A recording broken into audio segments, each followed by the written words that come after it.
एक रात उर्मिला अपने कमरे में अपने बच्चे के साथ सो रही होती है।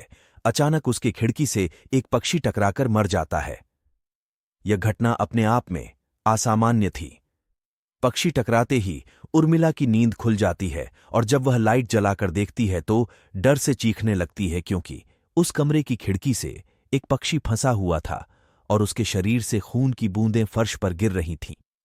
नज़ारा इतना भयावह था कि वह अपने बच्चे को उठाना नहीं चाहती थी, लेकिन उर्मिला हिम्मत करके उस पक्षी को खिड़की से बाहर फेंक देती है। लेकिन इसके बाद उसे रात भर नींद नहीं आती और वह सुबह तक जागती रहती है। दरअसल वह जानना चाहती है कि यह किसी की शरारत तो नहीं। सुबह होते ही वह अपने यहां काम कर रहे मजदूरों से जाकर कहती है कि रात को मेरे कमरे की खिड़की पर कोई पक्षी आकर टकराया था और तुरंत मर गया। क्या तुम लोगों में से किसी ने यह हरकत की है? क्योंकि पक्षी खुद ब खुद तो खिड़की से नहीं टकरा सकता। मजदूर कहते हैं, नहीं, हमने तो खिड़की से नीचे किसी पक्षी को मरा हुआ नहीं देखा।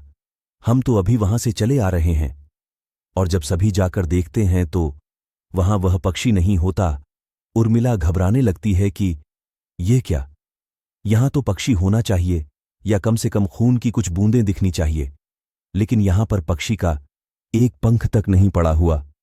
उर्मिला सभी मजदूरों को कहती है कि हवेली में बहुत सी कीमती चीजें और मूर्तियां हैं, संभाल के साफ सफाई करना। मजदूर अपने अपने काम में लग जाते हैं। उर्मिला अपने बच्चे के साथ कमरे में टीवी देख रही होती है कि अचानक हवेली की छत से एक मजदूर नीचे गिरता है। उर्मिला को अचानक लोगों की आवाज सुनाई देती है। वह भागकर खिड़की से नीचे देखती है तो एक मजदूर की लाश पड़ी होती है।